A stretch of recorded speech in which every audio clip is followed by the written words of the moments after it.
Row 8 was just another seat on a quiet flight, until the sky remembered him. He didn't wear a uniform. He didn't speak of medals. But when the cockpit faltered and the clouds turned, a little girl's father stood up, and the entire cabin fell silent. And then, the F-35s arrived. This is not a story about war. It's a story about love healing and the quiet strength that never asks to be seen until it's needed most. If you believe in second chances, quiet heroes, and stories that heal the heart, you're in the right place. We invite you to like, share, and subscribe to our channel, where every story is a reminder that kindness still flies. Now sit back and let this journey unfold. The cabin air carried a quiet hum, the subtle sound of altitude, soft conversation, and the occasional click of a seatbelt. Outside, the sky stretched endless and calm, a pale sheet of blue laced with the faintest wisps of cloud. Somewhere beneath those clouds lay miles of memories that most passengers were eager to leave behind. Row 8 was different. Michael Ford sat in seat 8A window side, his posture straight but relaxed. He wore an old green flight jacket faded soft from years of wear with no visible insignia.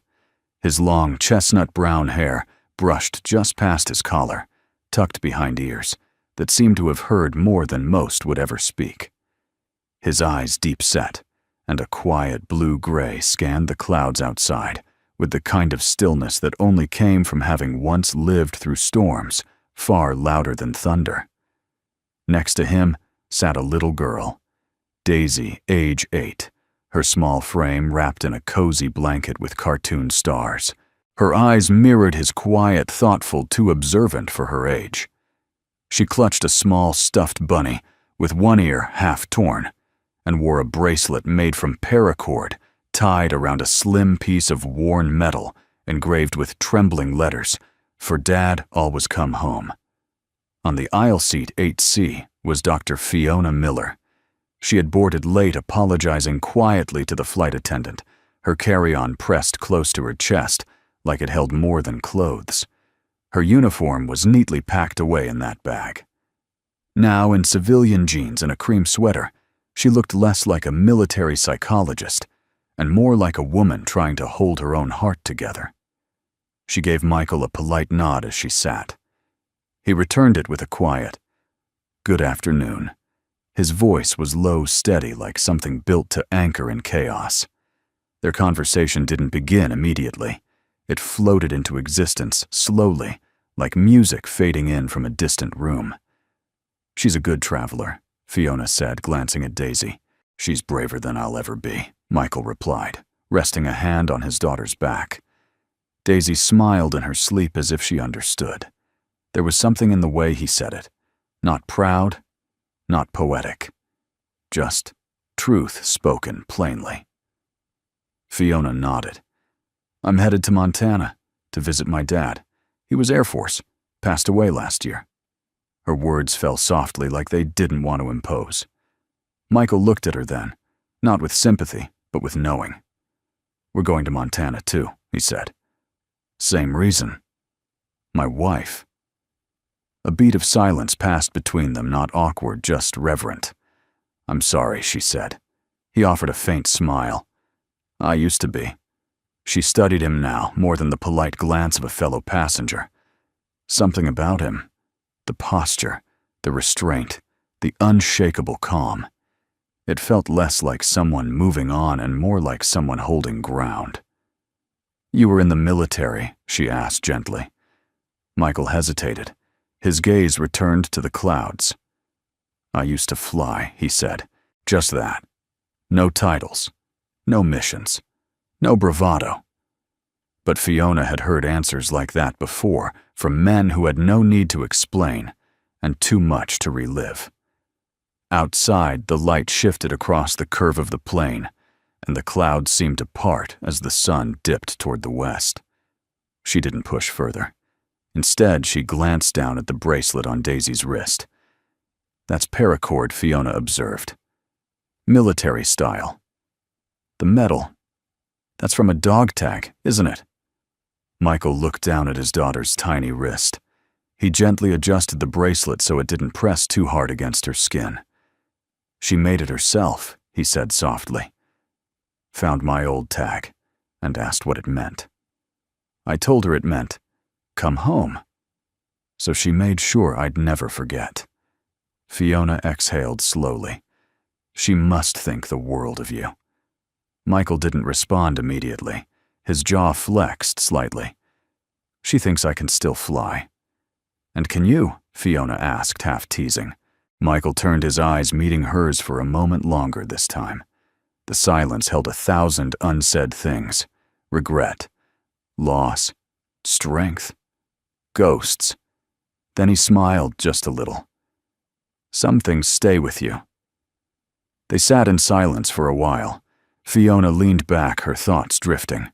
Her father's funeral had been military.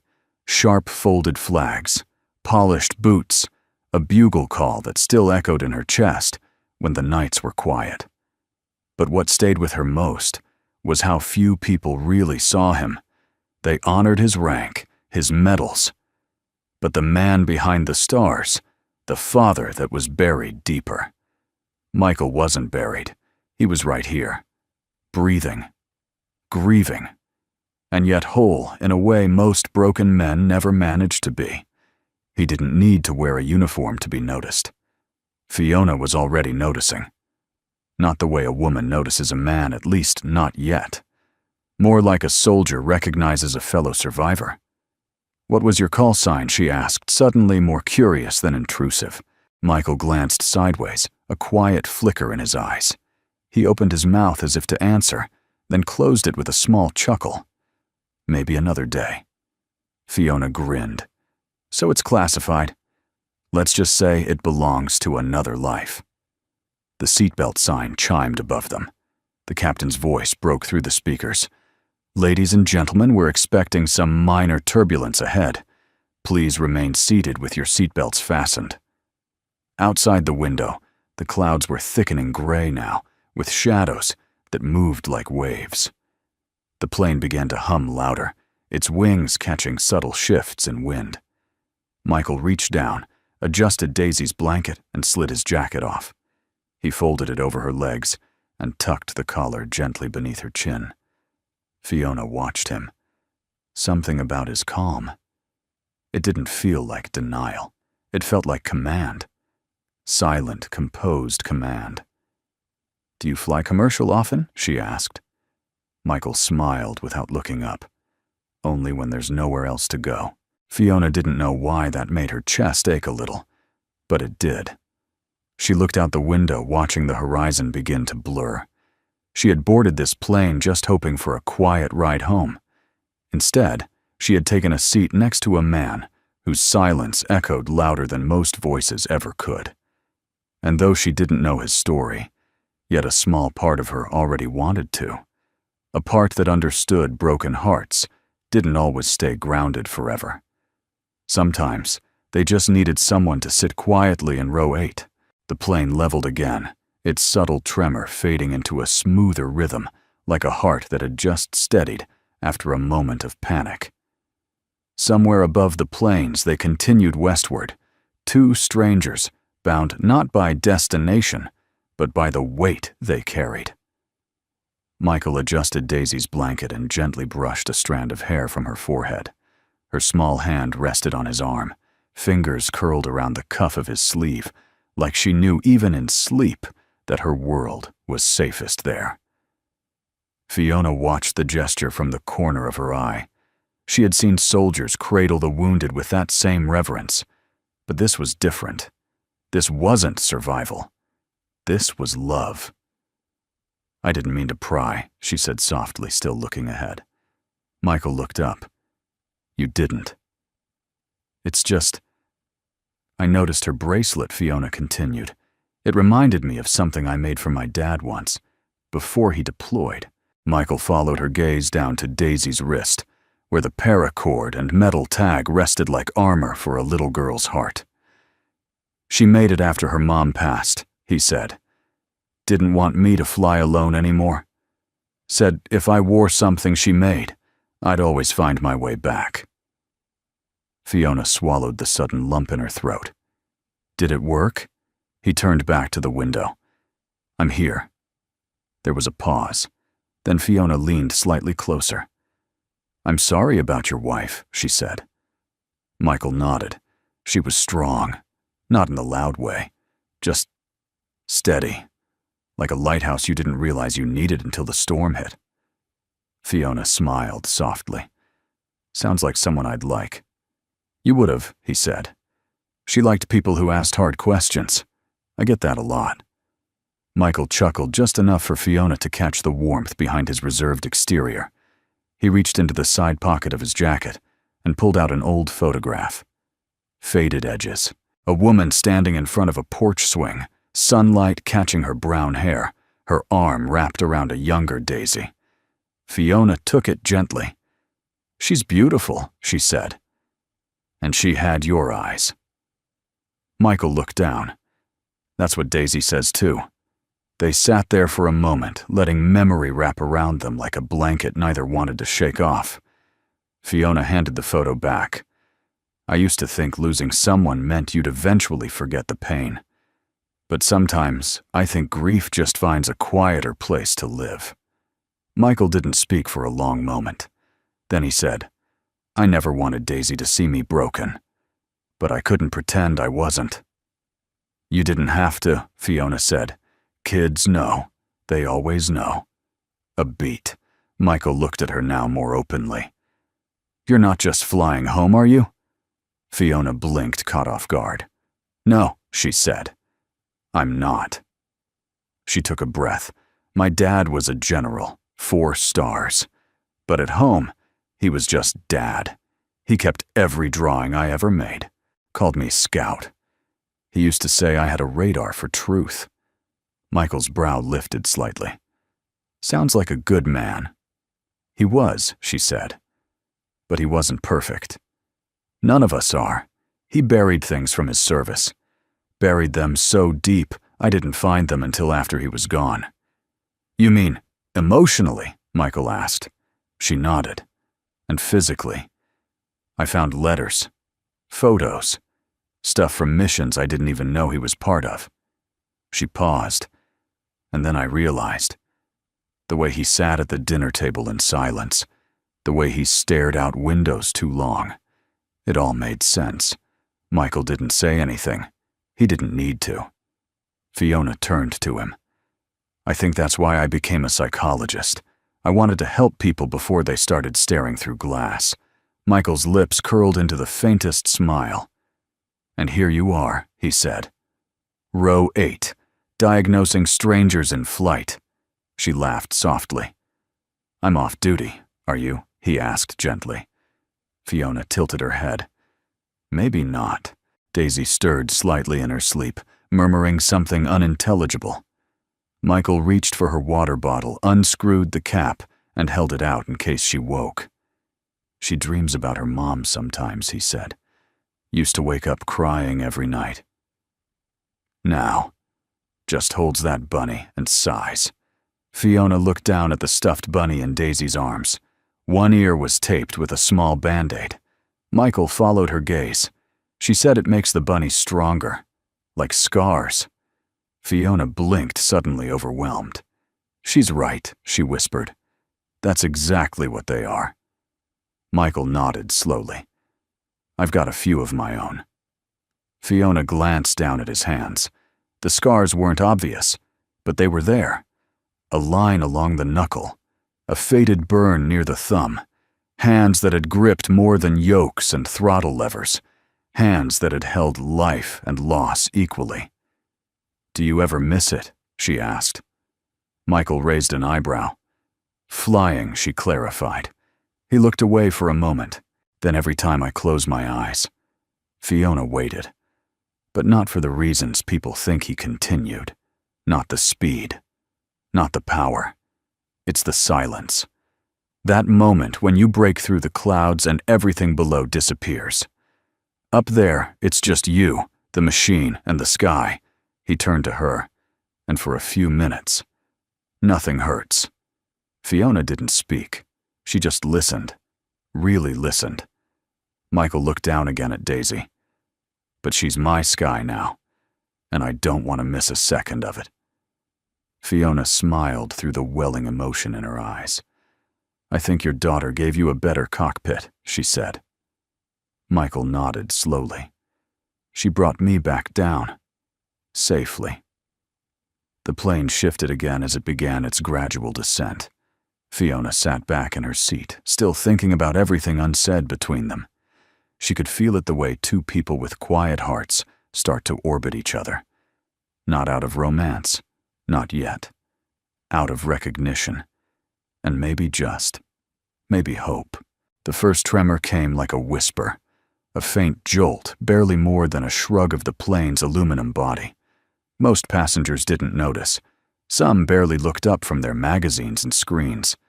But Michael Ford did. He felt it in his spine before it registered in his mind. The subtle shift in pressure, the tight bend in airflow. His hand instinctively reached for the armrest, not out of fear, but habit. His eyes locked on the edge of the wing through the oval window. He was reading the sky the way only a former pilot could, not by sight, but by feel. Across the aisle, Fiona was mid-sentence when she noticed the change in him. What is it? Michael didn't answer immediately. He glanced around the cabin, an instinctive scan. Flight attendants still smiled politely, making their rounds. The intercom remained quiet. But something about the way the clouds outside churned didn't sit right. He leaned down and gently squeezed Daisy's hand. Daddy, she murmured, still half asleep. Just a little bump in the road, sweetheart, he said. Voice calm as a still lake. Another jolt, harder this time. The overhead bins rattled. Then the cabin lights flickered once. Now passengers were noticing. A voice cracked through the intercom, rushed a beat too tight. Ladies and gentlemen, we're encountering a pocket of severe turbulence. Please remain seated and keep your seatbelts fastened. The tone was polite, but Michael could hear the strain underneath. A pilot can always tell when the voice in the cockpit isn't calm. He could feel the shift in engine pitch, the throttle's tiny oscillation. Someone up there was working too hard to stabilize a bird that didn't want to fly steady. Michael looked to the aisle. A young man, late 20s maybe, was clutching his stomach, pale as paper. Sir Fiona called softly, leaning across Michael. Are you okay? He shook his head, sweat on his temple, his breathing shallow. Michael's eyes narrowed. That wasn't fear, that was pain. And then, like the sky itself cracked open, the plane dropped. A sudden sickening dip. Gasps filled the cabin. Overhead, bins popped open, a laptop case tumbling into the aisle. A baby cried out. Someone screamed. Fiona grabbed the seat in front of her, knuckles white. Daisy clung to her father's jacket, eyes wide with panic.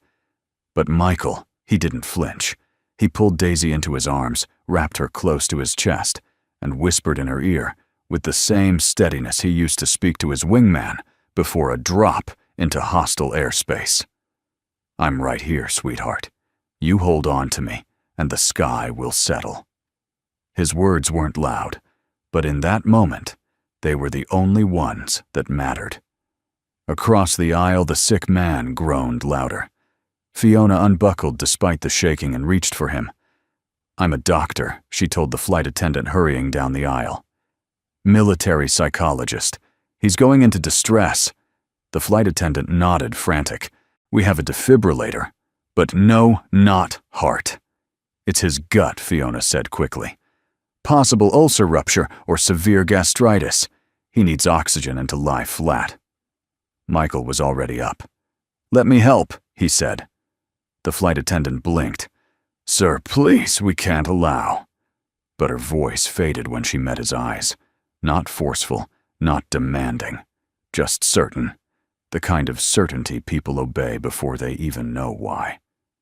Fiona helped lower the man gently to the aisle floor. The plane dipped again, and Michael braced against the ceiling arms, out to shield them both. Bring me 2 pillows, a wet cloth, and the oxygen mask, Fiona instructed. Now.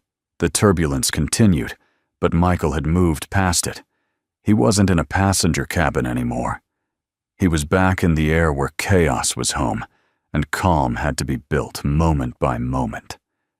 He crouched beside Fiona, stabilizing the man's legs as she adjusted his head. His voice remained steady, low, like background music in a battle zone.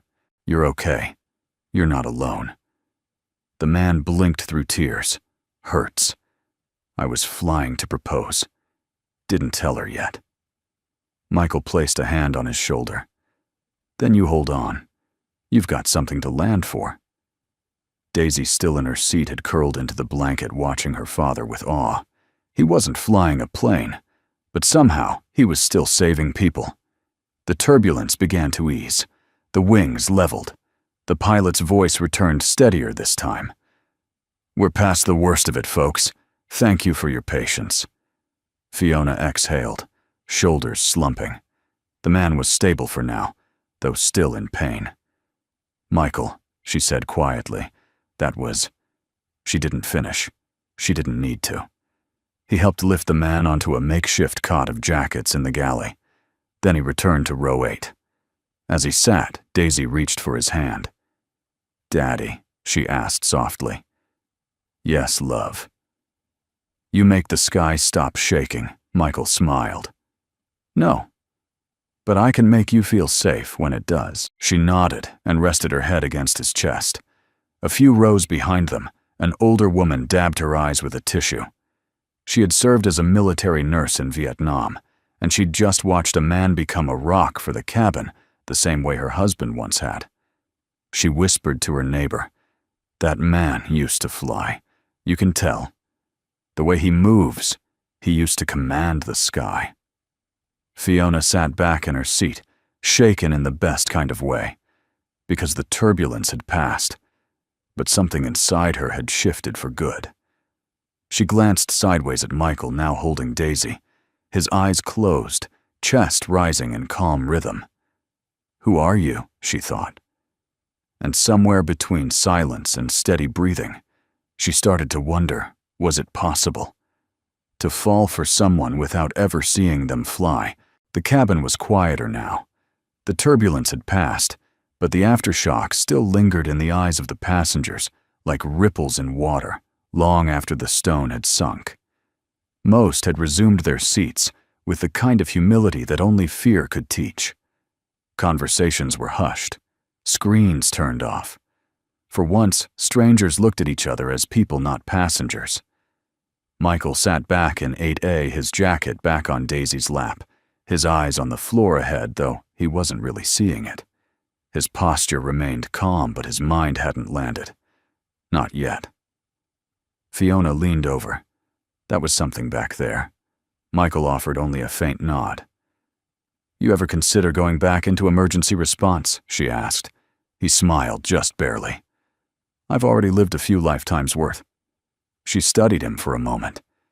"You know, I still don't know your full story." Michael turned to her with a look that held both kindness and distance. "That's because it's not one I tell in full." Before Fiona could respond, a flight attendant walked by, speaking low into her intercom. "We're checking with the captain, but we may need assistance in the cockpit. One of the pilots might be showing signs of fatigue." Michael's eyes lifted just barely. The attendant moved briskly toward the front of the plane. Passengers began murmuring again. A middle-aged man 2 rows back stood up anxiously. "What do you mean, fatigue? Are we safe?" Another voice. "They need help. Don't they have co-pilots for that?" A younger woman added, "Isn't there anyone on board who can fly if it gets worse?" The air felt thinner. The intercom crackled. "Ladies and gentlemen, this is your first officer speaking. Due to unexpected medical symptoms, our captain is taking a precautionary rest. We're evaluating options and would ask for your continued patience." The message was composed. Too composed. Too carefully worded. Fiona looked toward Michael, but he was already unbuckling. He stood not quickly, not dramatically, just deliberately. His presence didn't demand attention, but it shifted the air around him. He reached down, brushed Daisy's hair behind her ear, and whispered, "Stay in your seat, love. I'll be right back."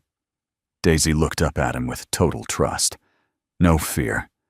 Just the quiet belief of a child who knew her father didn't make promises lightly. Fiona rose, confused. "Michael? What are you doing?" He didn't answer. Not with words. He stepped into the aisle. The same older man who had spoken earlier looked up. "Hey, where are you going?" "You can't just walk up there." Michael turned toward him, voice calm. "I'm not going to fly the plane." Another beat. "I'm going to help someone who is." Then he walked slowly toward the front of the plane. Not a march, not a hero's stride, just a steady, grounded movement of a man who wasn't seeking attention. The flight attendant blocked his path gently. "Sir, I'm sorry, but..." Michael didn't raise his voice. "I know the protocol. You can ask them this. Does the name Falcon 0 mean anything?" She blinked. Tell them that." He stepped aside, letting her pass. She moved quickly to the cockpit radio in hand. Michael waited. Passengers whispered. Some stared. Others looked nervously at one another. Even Fiona felt her heart pound, not from fear, but from something else entirely. Like she was standing at the edge of a cliff, waiting to see whether the man she'd been talking to was who she thought he was.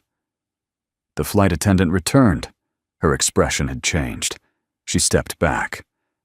"They'd like to speak with you," she said. Michael gave a small nod and walked into the cockpit. The door closed behind him. Inside the cockpit was dim, lit only by the glow of the control panels. The co-pilot looked young. Too young. He was pale, his hands clenched around the throttle, breathing unevenly. The captain, clearly in distress, sat back, eyes closed, face flushed with fever. Michael assessed the scene in 3 seconds. "You don't need a pilot," he said gently. "You need a steady hand." The co-pilot looked at him. "You're Falcon, boy." Michael didn't answer that directly. He sat in the jump seat behind the co-pilot. "You're flying fine," he said, voice soft but sure.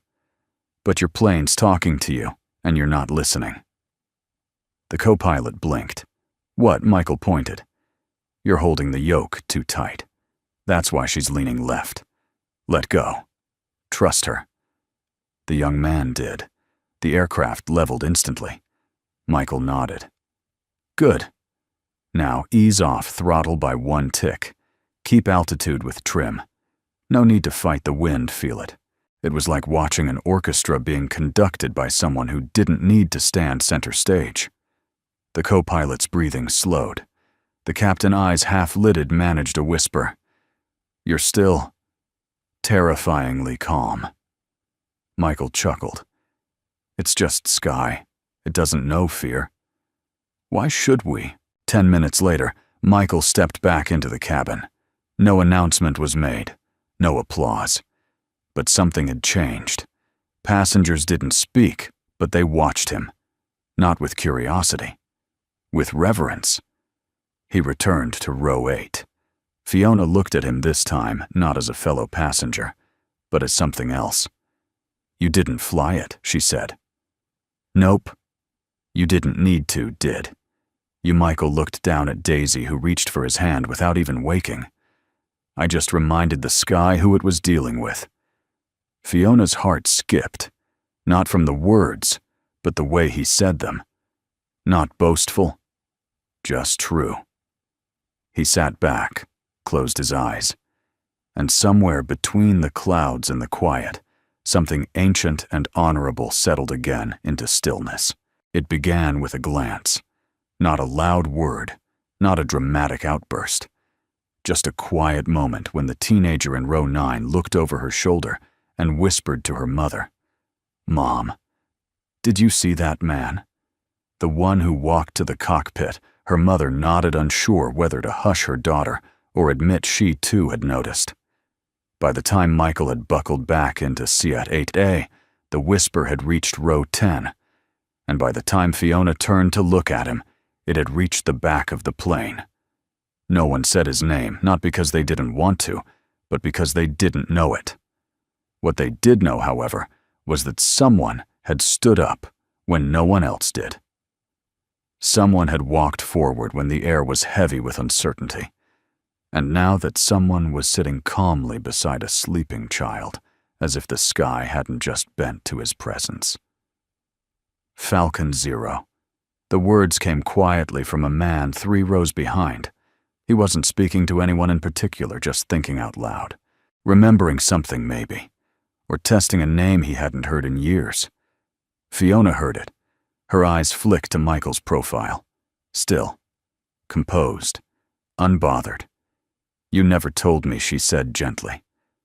Michael turned to her, a soft smile playing at the corner of his lips. "Didn't think I had to." "You didn't," she admitted. "But it's starting to make sense now." Michael leaned back, adjusting Daisy's blanket again. "People always expect a hero to wear medals," he said, "to make noise when they arrive. I used to think that too. And now I think the best ones let the silence do the talking." Fiona studied him. There was a grace in his restraint, like a man who had nothing left to prove, but still carried the weight of having once needed to. "Can I ask something?" she said. "Of course." "What was your first thought when they asked for help?" Michael paused for a long time. Then, that I hoped I still remembered how to breathe at altitude. Fiona smiled, surprised by his honesty. "I thought it'd be something like, 'I've trained for this,' or 'I've done worse.'" He chuckled quietly. "Those thoughts come after. The first one's always human." Behind them, whispers continued to ripple gently through the rows. He didn't say a word. Just stood up. "Did you see how calm he was? The attendant let him in without even questioning. I heard one of the crew say, 'Falcon 0. I swear that was a call sign. I think he's military. Or was. Did you see the way the pilot looked at him when he came out? Not gossipy, not sensational, respectful, reverent. Like passengers in a floating cathedral, acknowledging a silent hymn they all now shared." Daisy stirred. She blinked, yawned, and looked around, still half asleep. Did the sky stop shaking? Daddy Michael leaned down and kissed her forehead. It did, love. She looked up at him with sleepy eyes and asked, "Did you fix it?" Michael smiled. "I just reminded it how to fly right." Fiona's heart caught at that. Daisy leaned over and, in a voice barely above a whisper, asked Fiona, "Did you see my dad help everyone I did?" Fiona said softly. "He was amazing." Daisy smiled proudly, like someone whose secret had just been confirmed by a trusted witness. "Bo gyoi vai sao moan guoi kong biet?" she asked, turning to Michael. He didn't answer right away. He just looked at his daughter, and then out the window, where the clouds now sat in soft layers, like gentle hands folding the horizon. Then he said, "Because heroes don't need stages, sweetheart. They just need purpose." Daisy nodded thoughtfully, as if filing that away in her heart. A few rows ahead, a businessman in his 50s, who hadn't looked up from his phone the entire flight, turned and gave Michael a nod. Not dramatic, just a nod. Like soldiers do when passing each other on opposite sidewalks out of uniform, but never out of duty. Fiona sat back quiet for a long time. Then she asked, almost cautiously, why Falcon 0. Michael tilted his head. In the service, he began, most call signs come from something stupid you did. Fiona grinned. That checks out. But mine wasn't a joke, he said. It was a warning. Fiona blinked. A warning, he nodded slowly. I had a tendency to fly alone. Not just in formation, but in how I thought. I took missions others wouldn't. I got results. But it came with distance. She waited, not interrupting. One day a squad leader said, "You fly like a falcon, always high, always alone." I didn't respond. I just walked away. That night, he wrote it on my locker, Falcon 0. Michael turned back to the window. It stuck. Fiona looked at him, her voice quieter now. Is that why you left? Michael's eyes didn't leave the sky. No. I left because I had something more important to fly home to. He looked down at Daisy. And someone I never wanted to fly away from. The silence that followed wasn't heavy. It was sacred. By the time the cabin lights dimmed for landing, no one was whispering anymore. But everyone knew. The energy had changed. In the same way people grow quiet when passing a folded flag or a soldier's grave, there was a respect in the air that wasn't spoken. It didn't need to be. Michael Ford, once Falcon 0, now just a single dad in row 8, had reminded a plane full of people what quiet strength looked like. And maybe what love looked like too. The seatbelt sign lit up with a soft chime. Ladies and gentlemen, we've begun our initial descent into Great Falls, Montana. Please ensure your seatbacks are upright and tray tables stowed. The captain's voice was steady now, but Michael knew just by the rhythm in the man's breathing over the intercom that it wasn't the same pilot from earlier. The one now guiding the plane to the ground was younger, more hesitant, and yet flying smooth. Michael didn't say anything. He simply rested his hand over Daisy's, letting her fingers play with the hem of his sleeve, like she always did when they were about to land. Fiona leaned closer, her voice low. You don't like landings, do you? Michael's jaw tensed slightly. It's not the landing. It's what waits at the bottom. She understood without asking. In her own way, she was descending toward memory, too. For Michael, it was a grave. For Fiona, it was a flag folded too tightly. They sat in silence as the clouds began to thin outside the window, revealing the Montana plains below endless stretches of gold and rust stitched together by winding roads and the promise of home, or the ache of its absence. And then it happened. A flicker outside the left window. Just a blur at first, sharp, fast, and far too graceful to be another commercial jet. Daisy sat up straighter, her forehead pressed to the glass. Daddy! Look, Michael leaned forward, slowly narrowing his eyes. 3 sleek, angular shadows sliced across the sky, F-35s, dark gray against the soft blue, gliding in a tight delta formation, just parallel to the plane's altitude. They weren't close enough to cause alarm, but they were close enough to be seen. And they were definitely intentional. Passengers on both sides of the cabin began murmuring. Are those jets? What are they doing out here? Are we being escorted? Michael's body went very still. Fiona looked over at him, confused. Michael. He didn't answer, because one of the F-35s broke formation. It tilted slightly, angling just enough to glide toward their side of the aircraft, hovering at a respectful distance. Then it rolled gently one wing, dipping in a subtle but unmistakable motion. A salute. Michael inhaled slowly. Barely. The cabin went dead silent, as if someone had hit mute on an entire room full of hearts. Then the intercom crackled, not from the cockpit, but from the radio frequency between aircrafts. Static. Then a voice. Young, crisp, controlled. Falcon 0, this is Ghost Wing. The co-pilot's voice came immediately after over the cabin speaker's, confusion in his tone. Apologies, folks, we seem to have picked up an external signal. But no one moved. No one blinked. The radio continued. Sir, welcome home. Gasps whispered like wind across the cabin. Michael closed his eyes, just for a second. Not in pride, in remembrance. His hand still resting on Daisy's, gripped just a little tighter. Fiona looked at him, and for the first time saw everything he had never said. The loss, the weight, the fire, the grace. His chest rose, then fell. When he opened his eyes, they were wet, but not weak, never weak. Fiona's voice came soft. Was that? For you, Michael didn't answer. Didn't need to. Across the aisle, an elderly woman placed a trembling hand on her heart. Her late husband had served in the Air Force. She knew the tone of a military call sign when she heard one, and she knew what a welcome home truly meant. From the back of the plane, someone began to clap.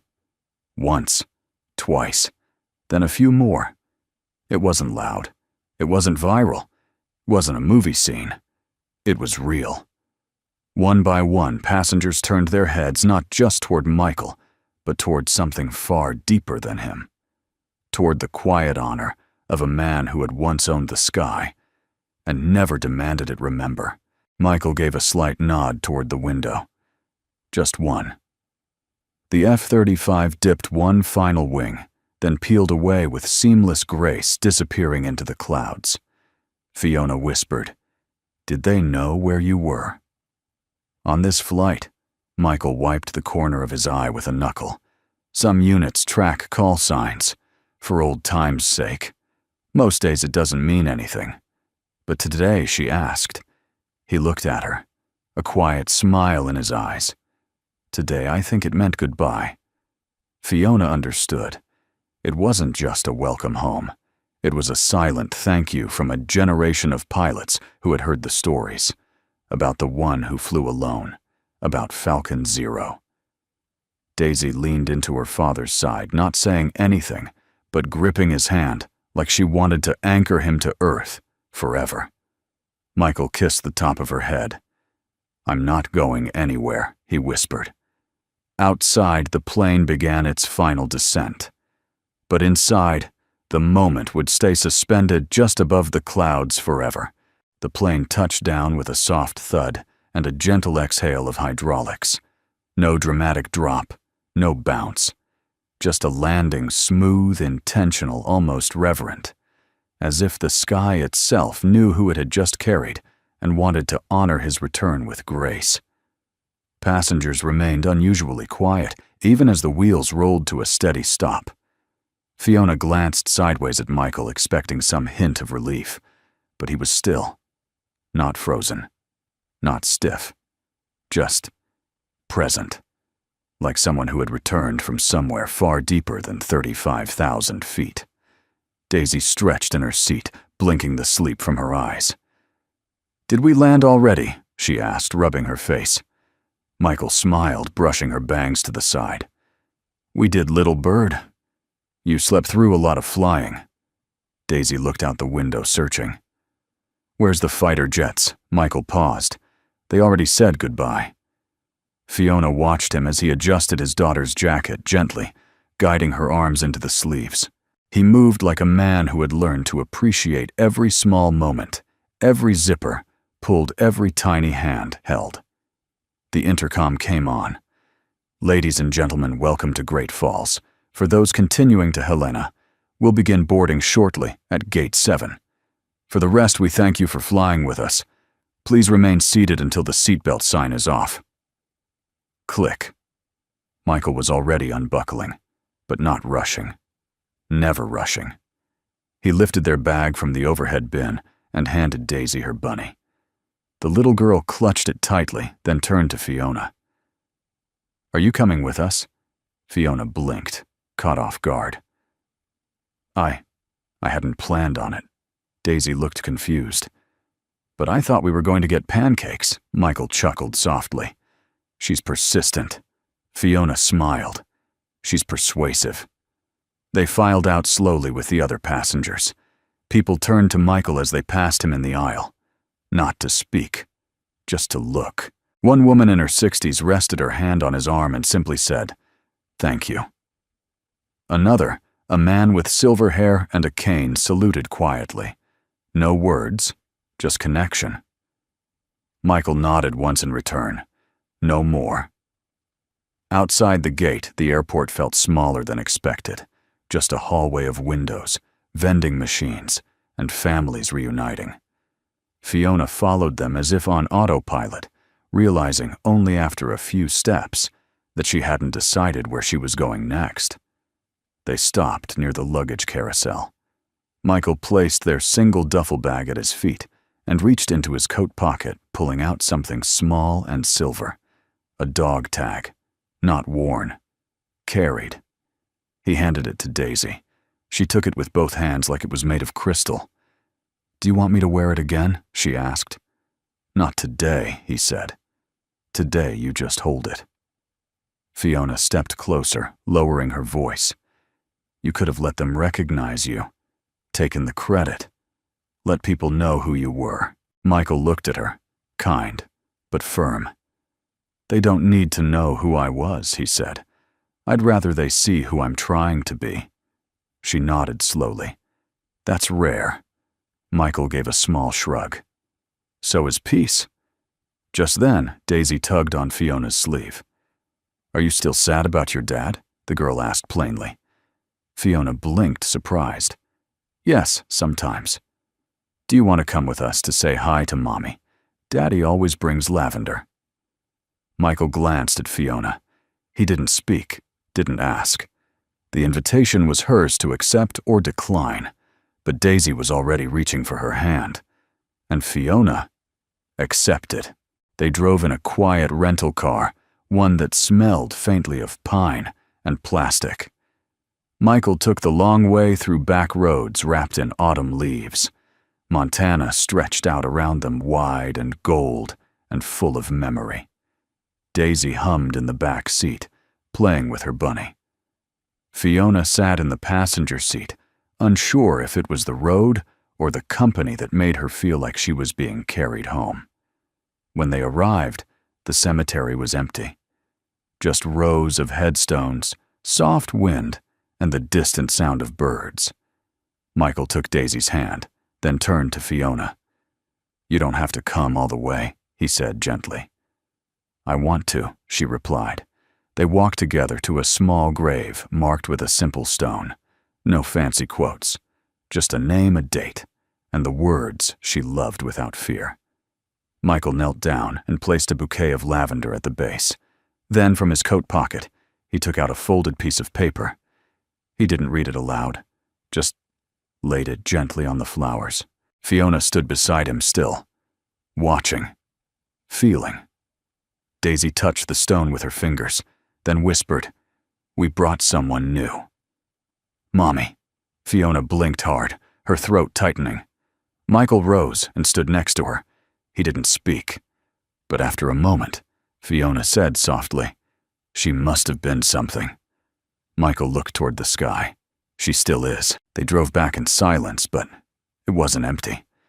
It was full of lavender, of peace, of something trying for the first time in a long time to begin again. When they reached the hotel, Daisy asked again about pancakes. Fiona smiled. "Only if your dad makes them." Michael laughed. "She's never going to forget you now." Fiona looked at him seriously. "I'm not sure I want her to." They stood there just outside the door as Daisy skipped ahead. Fiona hesitated, then said, "You know, I came here to say goodbye to my father.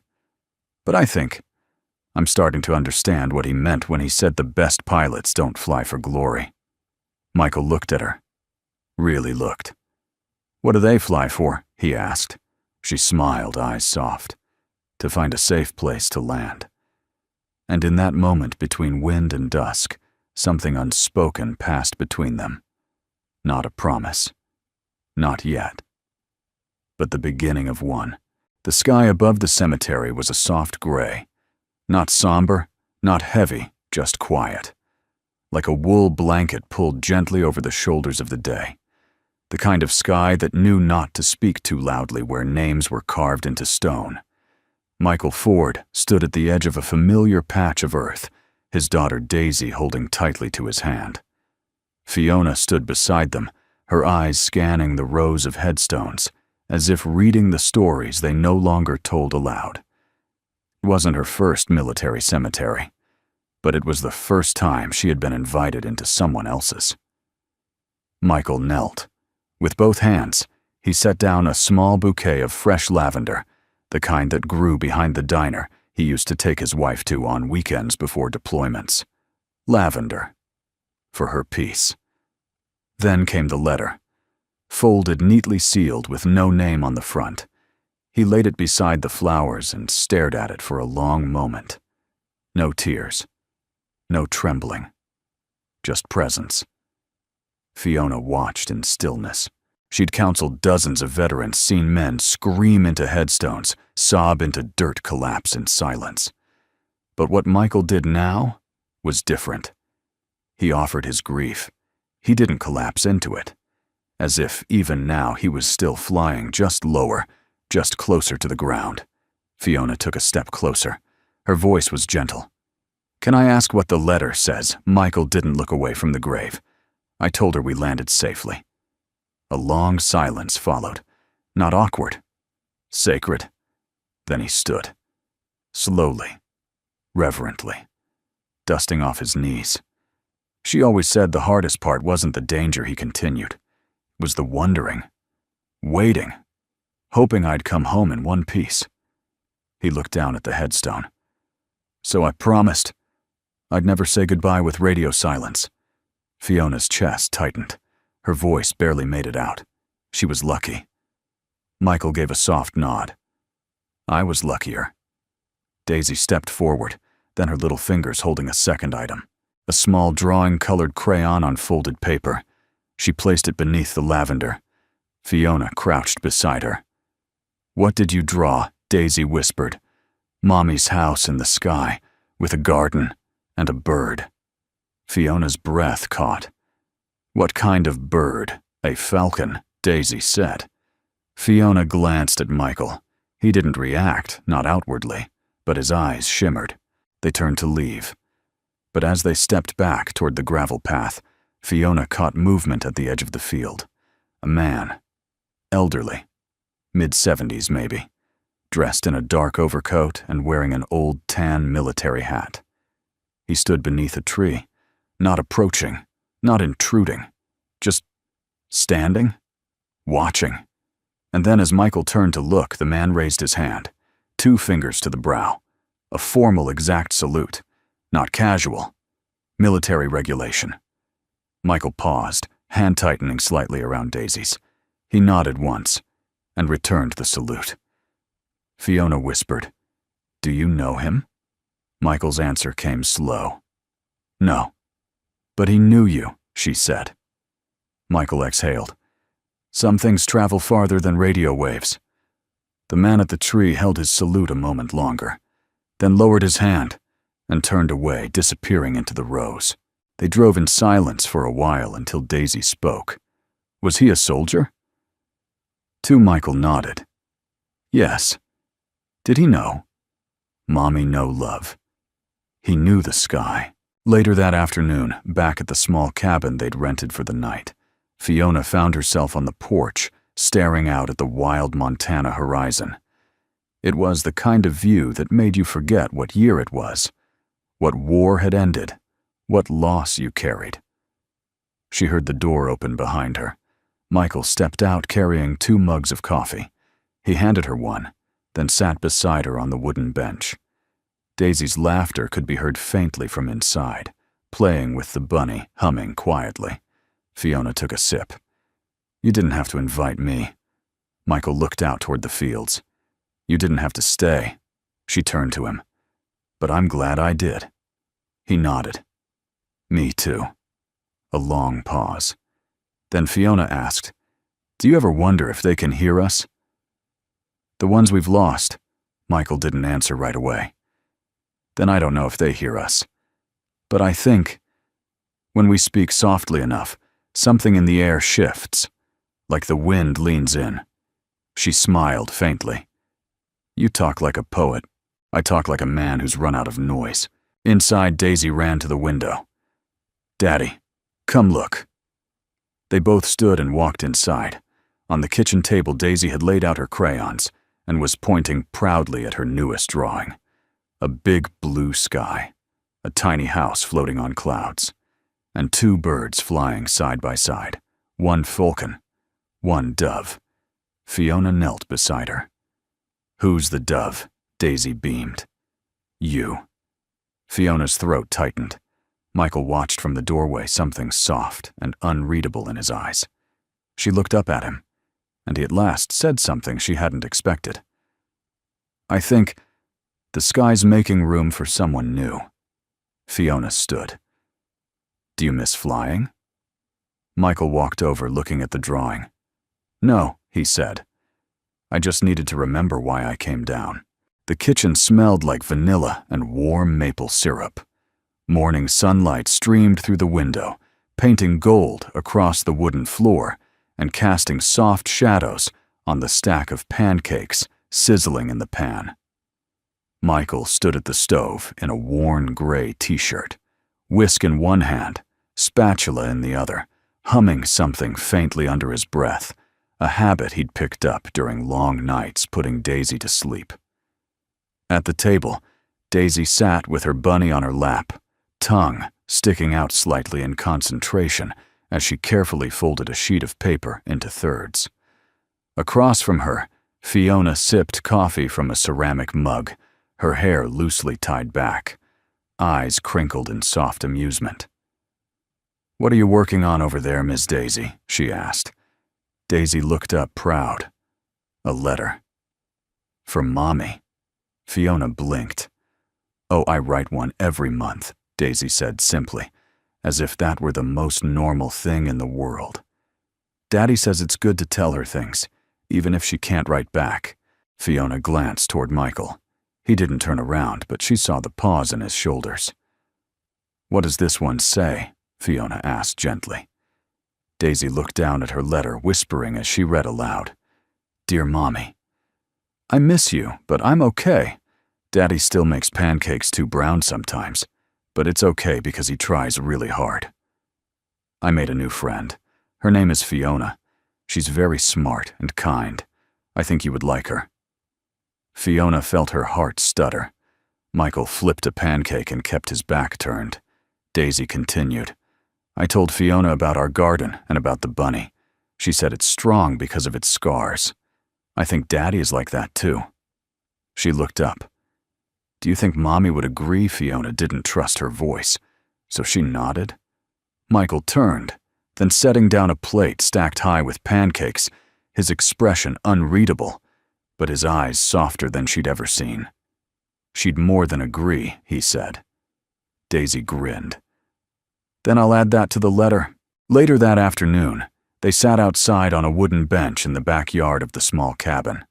The air was crisp, with the early scent of autumn, and a light breeze danced through the tall grass.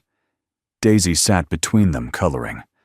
Michael leaned back, his eyes closed to the sun. Fiona watched Daisy carefully fold her drawing, a new one, into an envelope. "What's this one?" she asked. Daisy grinned. "It's for the sky." Fiona blinked. "The sky?" Michael opened his eyes. "Sometimes," he said, "she sends messages to the sky, just in case Mommy or someone else up there is listening." Daisy nodded. "I tied one to a balloon once. But today, I'm just gonna let the wind take it." She stood holding the envelope over her head. "Ready?" she asked. Michael smiled. "Let it go, sweetheart." And Daisy ran forward, laughing, and tossed the envelope into the wind. It fluttered, lifted, and danced into the sky, twisting, turning, until it was carried out of sight over the tree line. Fiona watched in awe, not at the envelope, at the child. That night, after Daisy had gone to bed, curled up under a quilt, her bunny tucked tightly under her chin, Michael and Fiona sat on the porch again. The stars above were clear and close, as if Montana had pulled them nearer, just for the two of them. "She's something," Fiona said softly. "She's everything," Michael replied. Fiona turned to him. "You know, when I lost my dad, I shut down. For months. I couldn't talk about it. I couldn't let people near me. But she writes letters. She draws pictures. She runs into wind with her arms open." Michael looked toward the bedroom window, where a faint glow of nightlight spilled out. "She saved me," he said. Fiona nodded. "She's trying to save me, too." Michael looked at her, surprised. Fiona smiled, tears at the edge of her voice. "She asked me today if I wanted to be happy again. Said she thought I forgot how."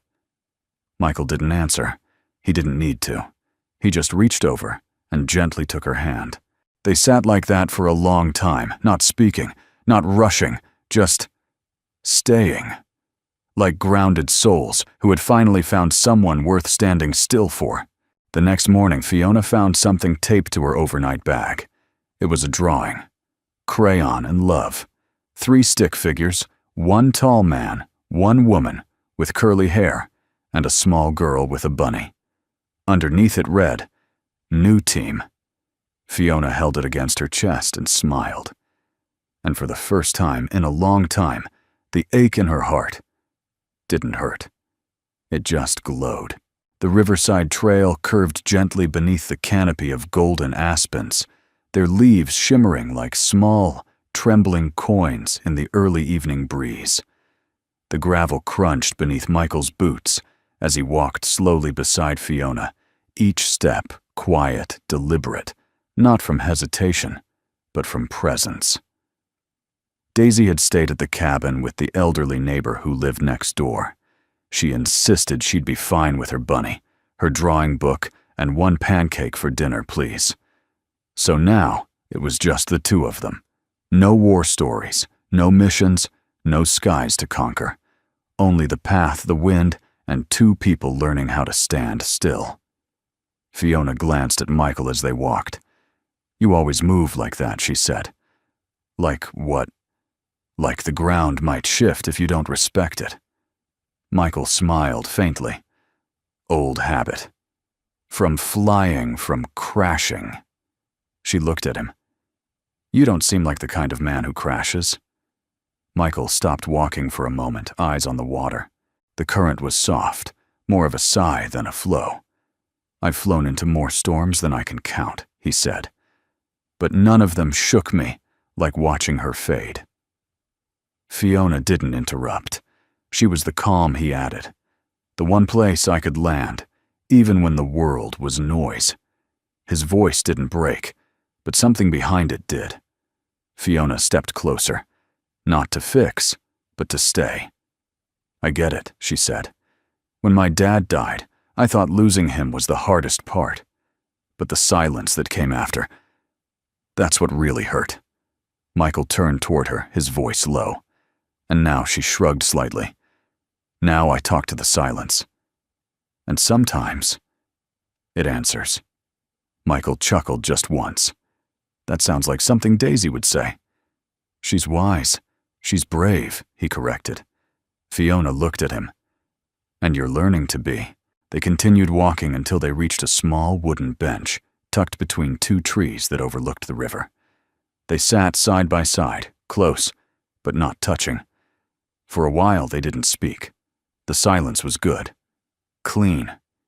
It didn't demand. It invited. After some time, Fiona asked quietly, "Do you ever feel guilty for wanting happiness again?" Michael was quiet for a long beat. Then every day, she nodded. "I used to think if I laughed too loud, I was disrespecting the pain. Like joy and grief couldn't breathe the same air." Michael turned slightly. "But what if the people we lost want us to breathe anyway?" Fiona looked at him. Really looked. "That's why I'm still here," she said. Michael raised a brow. "Montana?" "No." She smiled. "Here. With you." The words settled gently between them. Not heavy, just honest. Back at the cabin, the porch light glowed softly as they returned. Daisy was already asleep, curled sideways on the couch, her bunny tucked into the crook of her arm, and a crayon drawing resting on her chest. Fiona picked it up. It showed 3 figures walking along a path under golden trees. 2 taller ones, 1 child in between. No labels, but clear. Michael pulled the blanket over Daisy's small frame, brushing her cheek with a gentleness that made Fiona's throat tighten. He turned to her. "Want to sit for a bit?" She nodded. They stepped back onto the porch, the stars overhead clearer than before, bold and quiet like sentinels watching over a world finally slowing down. They sat on the steps. Fiona folded her arms, then said softly, "You're not afraid of the sky anymore, are you?" Michael tilted his head. I'm not afraid of flying. Then what is it? He thought for a moment. I used to think flying was freedom, that nothing could touch me up there. But after I lost her, I realized I was using the sky to escape the ground. He looked at her. I'm not afraid to fly anymore. I'm just learning to land. Fiona's eyes shimmered. And have you found a place to land? Michael didn't answer right away. Then simply, I think I have. Their hands touched, barely fingertips brushing, then resting. No grand declaration. No rush. Just warmth. Steady. Alive. Inside, Daisy stirred. Fiona rose to check on her, tucking the blanket back into place, smoothing her hair. Michael leaned in the doorway, watching. Fiona whispered, "She asked me today if I wanted to be her friend forever." Michael smiled. That's her highest honor. She told me I make you laugh. She's observant. Fiona turned to him. Do I? Michael stepped closer. Yes, he said, then paused. But more than that. You make me hope. Outside, the wind picked up, slightly cool, but not biting. Michael looked to the sky, not searching for fighter jets, not for ghosts, just thankful. Love didn't crash into him like a storm. It returned like breath, quiet, unnoticed, until finally he realized it was there.